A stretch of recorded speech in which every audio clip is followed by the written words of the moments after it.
അല്ല ഇപ്പം നിത്യാമേനോനെ ഇഷ്ടമല്ല അല്ലെങ്കിൽ കല്യാണം കഴിക്കാൻ പറ്റില്ല എന്നൊരു സിറ്റുവേഷൻ വന്നല്ലോ. അതിനുശേഷം ഒരുപാട് പേര് ഇഷ്ടമാണെന്ന് സന്തോഷേട്ടൻ പറഞ്ഞു. അത് ശരിക്കും ലവ് ആയിരുന്നോ ക്രഷ് ആയിരുന്നോ? ക്രഷ് ആയിരുന്നു. നിത്യമേനോണ്ടായിരുന്നു ലവ് ആയിരുന്നു. എനിക്ക് മനസ്സിലായി ട്രൂ ലവ് വർക്കൗട്ട് ആവില്ല. ഈ കാലത്ത് ട്രൂ ലവ് വർക്കൗട്ട് ആവില്ല. അവസാനം ആത്മഹത്യ ചെയ്യുക, എന്തൊക്കെയാണ് നടക്കുന്നത്. ഇപ്പോഴത്തെ ജനറേഷൻ പിള്ളേരുണ്ടല്ലോ 2005 അവരെന്നെ കൂടുതൽ കളിയാക്കണം. അവർക്കെല്ലാം ഗേൾ ഫ്രണ്ട് ബോയ് ഫ്രണ്ട് എല്ലാം ഉണ്ട്. അവർക്ക് ബ്രേക്കപ്പ് അയക്കാൻ ഒരു വിഷമവും ഇല്ല. കാരണം അവർക്ക് ആ സിൻസിയറിറ്റി ഇല്ല.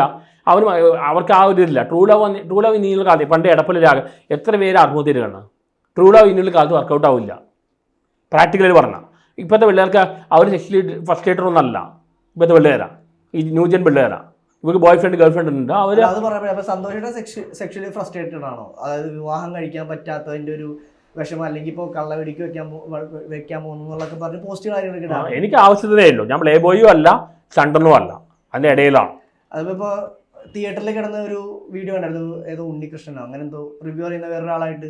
അയാൾ പ്രായമായ മനസ്സിലായി. അത് സംഭവം പറഞ്ഞാൽ അയാൾ വേറൊരു ആൾക്കാർ പറഞ്ഞു സന്തോഷ് വർഗി ഫേമസ് ആവാൻ വേണ്ടി എന്തും ചെയ്യുമോ. അത് ഞാൻ ചോദിച്ചു അയാളോട്. അപ്പോൾ അയാളാണ് ഫ്ലെയറപ്പ് ചെയ്യുന്നത്. അയാൾ 72-70 വയസ്സിലുള്ള അയാൾ വിട്ടേക്കുക. ഇനി അത് പുള്ളിയാണ് സത്യസന്ധമായിട്ട് പറയുകയാണെങ്കിൽ പുള്ളിയാണ് എന്നെ ഒതുക്കാൻ വേണ്ടി പെരേരെ കൊണ്ടുവന്നത്. പുള്ളിക്ക് എന്നോട് അസൂയ ഉണ്ടായി. അത് പുള്ളി അംഗീകരിക്കുന്നില്ല. പുള്ളിക്ക് എന്നോട് ഭയങ്കര അസൂയയായി. പെരേരെ കൊണ്ട് എന്നെ ഒതുക്കാൻ വേണ്ടിയായിരുന്നു. പിന്നെ പുള്ളിയുടെ പേഴ്സണൽ കാര്യം ഞാൻ പറയുന്നില്ല, കാരണം ഇത്ര പ്രായമായി, അതുകൊണ്ട് ഞാൻ പറയുന്നില്ല. ഇപ്പൊ നിത്യമേനോന്റെ കാര്യം പറഞ്ഞിട്ട് നമ്മൾ ഈ മെർസൽ സിനിമയൊക്കെ ഇറങ്ങിയപ്പോ സിനിമ കണ്ടൊന്നല്ല അല്ല. അന്ന് ഈ ആണുങ്ങളെല്ലാം വേറെ രീതിയിൽ പറയുമ്പോൾ എനിക്ക് ഫീലിംഗ് ഉണ്ടായി. വേറെ നിത്യമേനോന്റെ ബോഡിയിൽ ഇങ്ങനെ സ്കാൻ ചെയ്ത പലരും പറയുമ്പോൾ എനിക്ക് ഫീൽ ആവുകയാണ്. ഇപ്പം എനിക്കതില്ല. ഇപ്പം മനസ്സിൽ പോയി അത്. കാരണം ഇവിടെ വന്ന് പറഞ്ഞപ്പോൾ എന്നാ എനിക്ക് മനസ്സിലായി അവരാരാണ്. അപ്പം തന്നെ മനസ്സിലും പോയി. പിന്നെ അവരെ ഡിസ്റ്റർബ് ചെയ്തിട്ടില്ല, ഒന്നും ചെയ്തിട്ടില്ല. പക്ഷേ അന്നല്ല ആൾക്കാരിങ്ങനെ പറയുമ്പോൾ എനിക്ക് ഫീൽ ആവുകയാണ്. പല ആണുങ്ങളും പറയും ഇവര് ബോഡി സ്കാൻ പറയുമ്പോൾ ഫീൽ ചെയ്യാം. ഇപ്പം എനിക്കതില്ല. ബോഡി ഷേമിംഗ് അല്ല, ഈ പെണ്ണുങ്ങളുടെ ബോഡി സ്കാൻ ചെയ്ത് പറയുമല്ലോ പലതും, പല അഡൽട്ട് ജോക്കുകളായി അങ്ങനെയുള്ള ആൾക്കാർ പറയുമ്പോൾ എനിക്ക് ഫീൽ ആവുകയാണ്. ഞാൻ അവർ അറ്റ്ലീസ്റ്റ് ഫോൺ കോൺടാക്റ്റിലേക്കാണ് പറഞ്ഞത്. കല്യാണം കഴിക്കും വേണ്ട ഒന്നും വേണ്ട, ഫോൺ കോൺടാക്ട് അതുപോലും അവർ തേറാനില്ല. എന്നോട് വേറെ പല ആൾക്കാർ പറഞ്ഞപ്പോൾ അപ്പം തന്നെ പറഞ്ഞിട്ട് താല്പര്യമില്ല, അവിടെ കഴിഞ്ഞു. ഈവൻ ജാങ്കോ സ്പെഷ്യലിസ്റ്റ് സ്നേഹ രജി അപ്പം തന്നെ പറഞ്ഞു കഴിഞ്ഞു. പിന്നെ അവർ സെലിബ്രിറ്റി ഉണ്ടോ? ഇത് എത്ര നാൾ ശേഷമാണ് പറയുന്നത്. അതിന് അവർ ഡിസ്റ്റർബൻസ് മെസ്സേജ് അയച്ചപ്പോൾ നിർത്തിയതുമാണ്. അതിനകത്ത് ഈ ബിഹൈൻഡ് വേഴ്സിലെ രജനീഷാണ് രണ്ടാമത് കൊണ്ടുവന്നത്. അത് ക്ലോസ് ചാപ്റ്ററാണ്. എൻ്റെ ഫാദർ മരിച്ചുപോയി. അത് എൻ്റെ ഫാദർ മരിച്ചു, ഞാൻ എല്ലാം മറന്നാണ്. പിന്നെ എൻ്റെ മനസ്സിൻ്റെ എല്ലാം പോയി.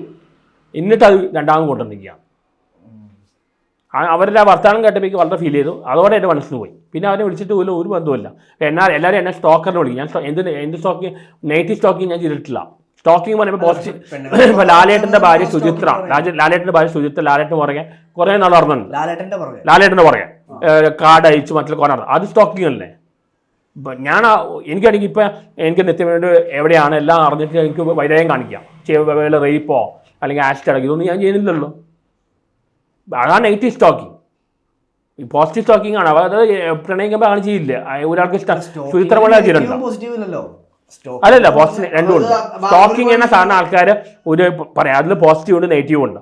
സുചിത്ര മോളെ ചെയ്ത പോസിറ്റീവ് സ്റ്റോക്കിംഗ് ആണ്. അവർ ഒരു ദിവസം 5 കാർഡ് കഴിക്കുകയായിരുന്നു മോളാണ്. 2 വർഷം മോളാൽ പുറകെ നടന്നതാണ്. മോളാൽ ഭയങ്കര പ്രണയമാണ്. പക്ഷെ അവർ മറ്റേ നെഗറ്റീവ് സ്റ്റോക്കിംഗ് എന്ന് പറയുന്നത് ഈ ആസിഡ് അറ്റാക്ക്, റേപ്പ്, വൈരാഗ്യം കൊണ്ട് ഇപ്പോൾ ഈ ടേക്ക് ഓഫിൽ കാണിക്കുന്നില്ലേ, ആ പരിപാടി ഞാൻ ചെയ്തിട്ടില്ല. ബാംഗ്ലൂർ പോയത് അവരെ കാണാൻ വേണ്ടി, പക്ഷെ കാണാൻ പറ്റിയില്ല. അവിടെയല്ല അമൽ നീരദ്, വി കെ പ്രകാശ്. ഞാൻ പിന്നെ എത്ര കഷ്ടപ്പെട്ടു. ഞാൻ പീരുമേഡിൽ പോയിട്ട് പ്രാണാണ് സിനിമ ലൊക്കേഷൻ കണ്ടപ്പോൾ അവരൊന്നും മിണ്ടാതെ നൈസായിട്ട് ഇങ്ങനെ ഒഴിഞ്ഞു. വി കെ ബി എന്ന് പറഞ്ഞിങ്ങനെ പോയി. അത് കഴിഞ്ഞ് കോളാമ്പി ലൊക്കേഷൻ ട്രിവാൻഡ്രത്ത് വെച്ചാണ് അവർ പറയുന്നത്. അവർ പറഞ്ഞു ഒരു ഫോൺ കോണ്ടാക്ട് അതുപോലും പറ്റില്ല, ഇമ്പോസിബിൾ ആണ്. എന്നെ ഭയങ്കര ഉപദേശമായി അവിടെ ഒന്ന്. ഞാൻ എന്ത് ചെയ്യണം, എനിക്ക് വളരെ ഫീൽ ചെയ്തു. ഒരുപാട് വേദന വെച്ചിട്ടുണ്ട്. എന്നിട്ട് ഇപ്പം ഞാൻ സ്റ്റോക്കറിന് പേരിൽ അറിയപ്പെടാം. എനിക്ക് ഒരു സ്റ്റേജ് കഴിയുമ്പോൾ ശരിയാണ്, മറക്കാൻ പറ്റിയില്ല. കാരണം ഇത് കുറേ നാൾ കഴിയുമ്പോൾ മറക്കാൻ പറ്റാത്തൊരവസ്ഥ. അത് പ്രണയിക്കുന്നവർക്ക് അറിയാം. എന്തായാലും ഇനി പ്രണയിക്കാനില്ല, മതിയായി. ഒരു ഭയങ്കര പ്രശ്നമാണ്. ട്രൂ ലവ് ആണെങ്കിൽ ഭയങ്കര പ്രശ്നമാണ്. അത് വൺ സൈഡ് ലവ് പെയിൻഫുൾ ആയ തമാശക്കല്ല പറഞ്ഞു, വേദനയോട് പറഞ്ഞാണ്. വൺ സൈഡ് ലവ് വളരെ രസം തന്നെയാണ്, ശരിക്കും അനുഭവിച്ചാണ്. ഇനി എനിക്ക് തോന്നില്ല ട്രൂ ലവ്. ഞാൻ ഇനി പെണ്ണുങ്ങളായിട്ട് ഒരു ബന്ധം വെക്കില്ല. കാരണം ഭയങ്കര പണിയാണ്, എപ്പോഴാണ് പണി കിട്ടുന്ന പറയാൻ പറ്റില്ല. ഈ ട്രാൻസ്ലേറ്റർ ഞാൻ കണ്ടിട്ടുള്ളൂ. ഞാൻ ആ ടി വിയിൽ വരുമ്പോഴാണ് കാണുന്നത്.